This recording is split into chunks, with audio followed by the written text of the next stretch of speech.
36,000 fans withstood freezing temperatures and 20-mile-an-hour winds in Philadelphia to see Penn State defeat Alabama 7-0 in the first Liberty Bowl.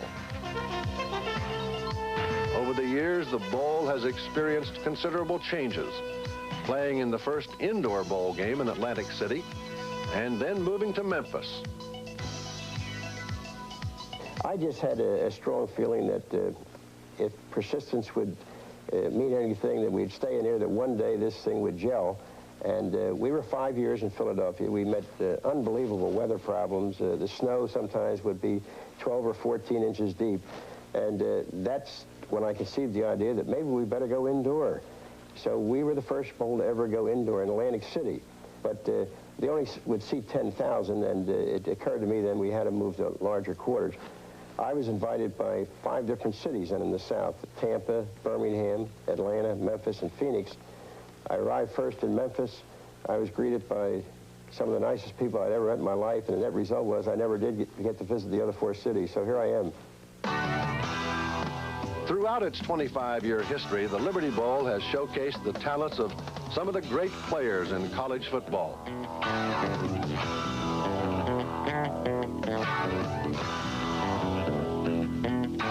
And it's the only bowl to have back-to-back Heisman Trophy winners. First, in 1961, the late Ernie Davis of Syracuse. He played his last game in the Liberty Bowl, and his team edged Miami 15-14.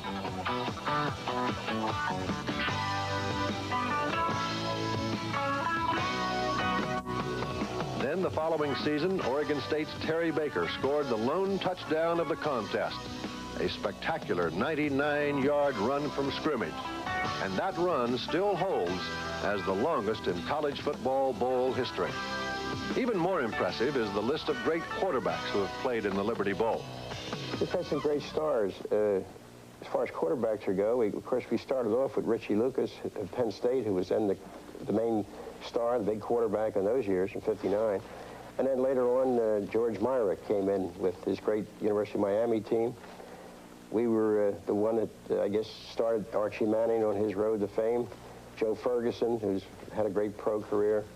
David James, Tony Eason, Mark Herman, Schleister from Ohio State. Yeah, we just have had numerous. And this year, of course, with this young man, Flutie, who might be the most exciting college football player in America today. So we're quite fortunate. We've had some great players. One of the most exciting games in Liberty Bowl history brought together Arkansas and Tennessee in 1971. Although they were neighboring states and a great intense rivalry existed, they had never played against each other in the football field. And that was in 1971, and the tickets, we could have put 100,000 people in the stadium that night. Arkansas was leading with about a minute to go, and there was a fumble. Tennessee recovered. People from Arkansas still say that should have been Arkansas's ball, but nevertheless, Tennessee then ran it in, kicked the extra point, and won 14-13, and there was a stunned crowd from Arkansas, and great jubilation and joy from the Tennessee people. But that was a most historic game, and the one that really, I guess, started us to a big success. One of Bud Dudley's fondest memories is his long relationship with a legend, one of the game's greatest coaches, Paul Bear Bryant. Paul Bryant and I were good friends. We first met each other when I was at Villanova as director of athletics, and he was at Kentucky. And then when he switched to Texas A&M, I called him and asked to be put on a schedule, and he very nicely gave us a good guarantee to go down to College Station.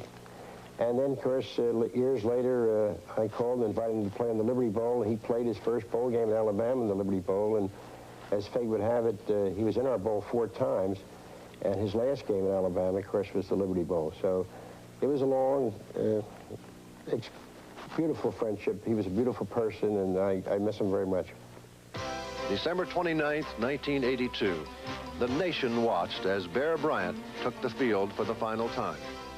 This game was particularly meaningful to the Alabama players who had seen the Bear become college football's winningest coach and who wanted, more than anything else, for the man to go out a winner. The Crimson Tide faced a stubborn Illinois team led by All-America quarterback Tony Eason, but the Bama defense was superb at the critical moments. Thus, Walter Lewis and the offense had all the time they needed to execute. Alabama won that game 21-15. The 1982 Liberty Bowl took on even greater significance when the nation learned of Coach Bryant's untimely death less than 1 month after his final game. This year in Boston College and Notre Dame, Bud Dudley again has captured the fancy of football fans everywhere.